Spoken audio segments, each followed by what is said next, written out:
নরওয়ের সাথে হেরে ব্রাজিলের বিদায়, এটা কোনো বড় বিষয় নয়। খেলার ভিতর হার জিত আছেই। বড় বিষয়টা কোনটা জানেন? নেইমার জুনিয়রের বিদায়। যাকে বলা হয় ফুটবলের মুকুট ছাড়া রাজা, তিনি নেইমার জুনিয়র। প্রিন্স, তার স্কিলে কঠিন কঠিন ডিফেন্সও ভেঙে যায়। ফুটবলের শেষ স্বাধীন নবাব। আমি 2013 থেকে খেলা দেখতেছি, ব্রাজিল সাপোর্ট করতেছি শুধুমাত্র এই নেইমার জুনিয়রের কারণে। 14তে সেই কলম্বিয়ার বিপক্ষে একটা অ্যাক্সিডেন্ট, তারপরে বার্সেলোনার সেই মুহূর্তগুলো, 18-র বিশ্বকাপ, 22-এর বিশ্বকাপ, এরপর 26-এর বিশ্বকাপ। এর মধ্যে নেইমার তার পায়ের সাহায্যে দেখিয়েছে শৈল্পিক ফুটবল খেলা। নেইমার আজ তার রিটায়ারমেন্টের ঘোষণা দিয়েছেন, তিনি অবসর নিয়েছেন।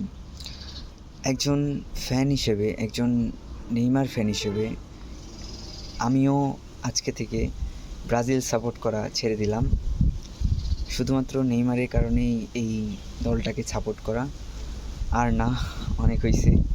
ফুটবল থেকে কোনো দল সাপোর্ট করা আমি ছেড়ে দিলাম। Thank you Neymar Junior, thank you Brazil.